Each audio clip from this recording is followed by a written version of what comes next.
Contact.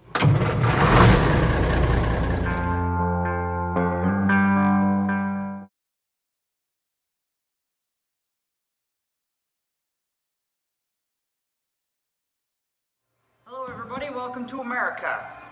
Today I'm going to be starting to dive into doing the front brakes on my 1983 R model Mack, affectionately known to YouTube fans young and old as the Deputy Dog.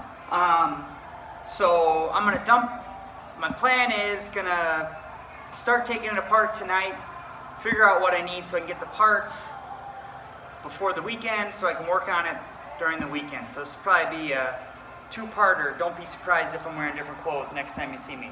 So that being said, let's jump into it.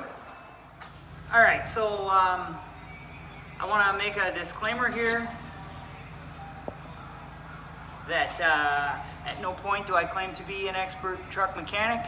And that's, so take that for what it's worth. Used to work on these types of brakes when I was in high school in the bus barn, the high school buses. So I have a little bit of an idea what's going on, but I'm pretty rusty, and so I'm basically just going to be faking my way through it. So keep that in mind. That being said, gotta pull this drain plug here, drain the oil out of this hub, pull the hub off. I'm going to see what size this spindle nut is. I'm pretty sure I do not have one. But I got a couple friends, and I'm probably going to end up borrowing one, or I'll buy one. They can't be that expensive. So, got the old Drainapalooza concert here. Get the dust out of it first.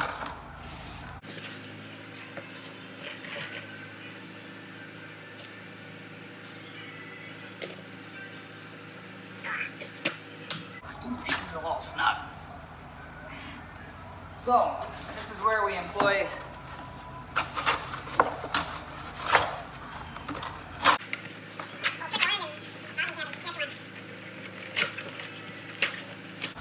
this flexible cardboard funnel.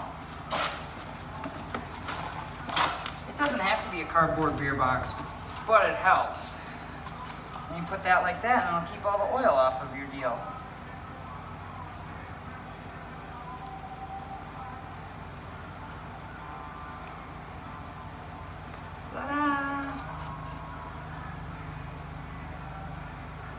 See, we're going green. Even though the oil's kind of black.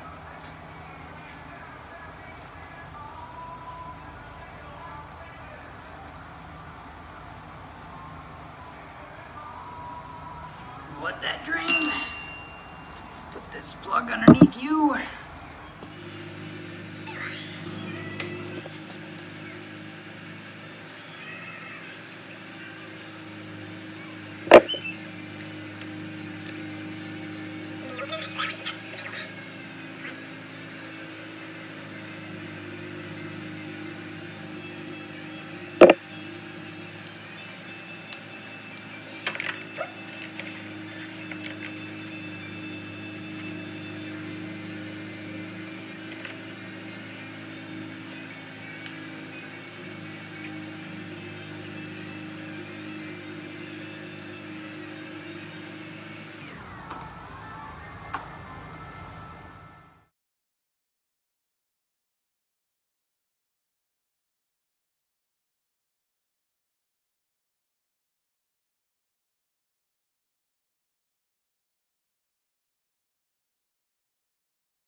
Okay, so that's gonna stop it for today. I need a 2 5/8 socket, which I do not have, but luckily I'm pretty sure I know some people that have them. There may even be one a few houses down, so I'm gonna look into that. Get one of those, pull this stuff apart, and hopefully I remember what I'm doing, and then we'll proceed from there. Hello everybody, we now join your Deputy Dog brake job already in progress. So, Day 2 of Deputy Dog brakes. Borrowed this socket from my friend. This is my dad's friend first, but I'd call him my friend. Jim the banker Farner. Didn't have the right size socket to get this off last night, so I'm going to pull this off, see what I got, and make sure the parts that I picked up are correct.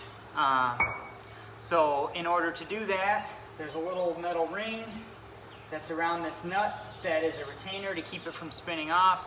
I'm going to straighten that out with a punch, or flatten it out rather, put the socket on, spin the nut off, and then in a perfect world this whole hub assembly comes off, and hopefully I'm strong enough to pull it off in one piece. So stay tuned.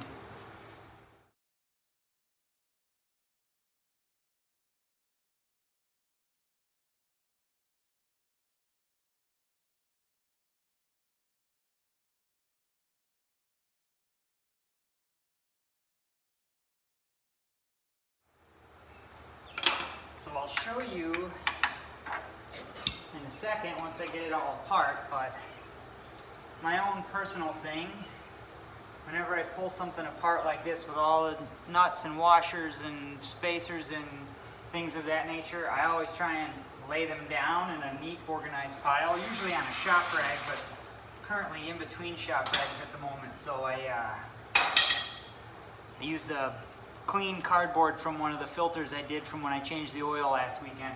And that way you can lay everything in the order. So a case like this case will probably be, it's a couple days before you get back to it, you still remember, or you're less likely to forget how everything went. So there's a bearing. Let's sign.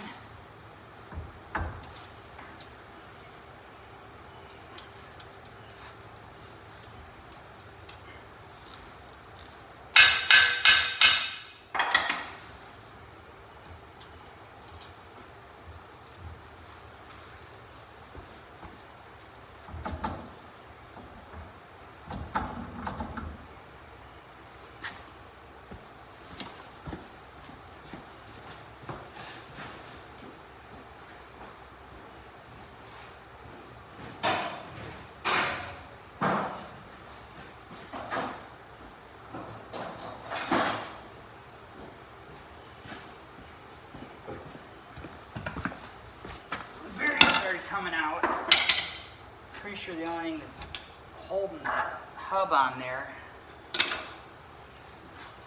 still is the seal.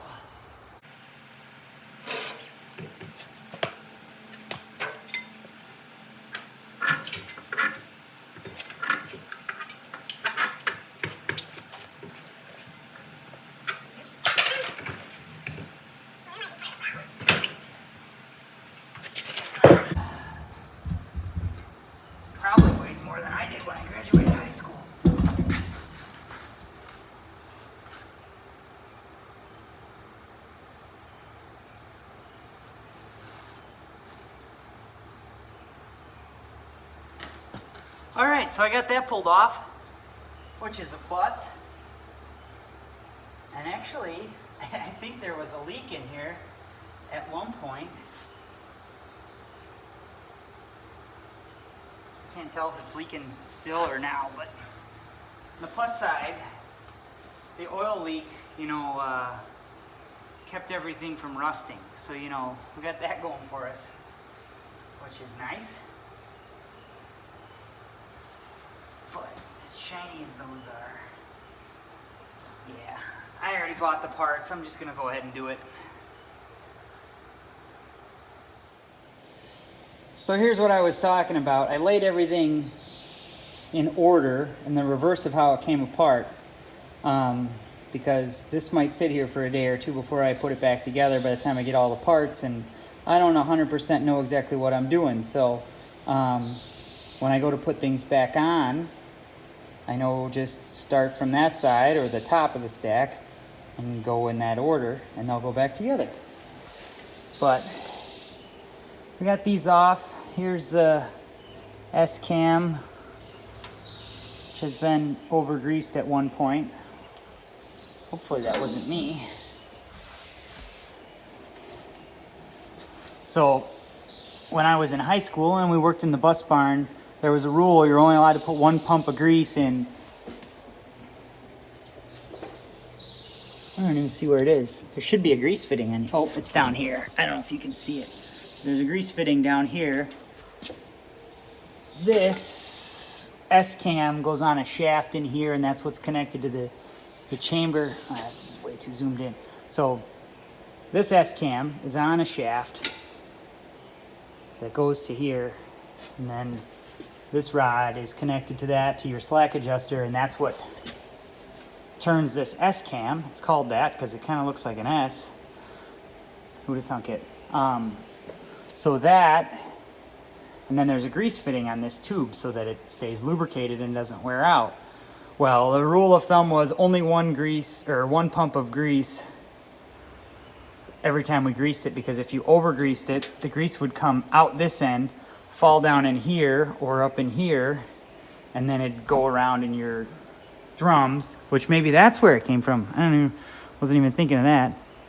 Because if it was gear oil, it would be washing right here, and it's nice and dirty. So that's good, I guess. So that's probably what happened, why my brakes weren't working. So that's a plus.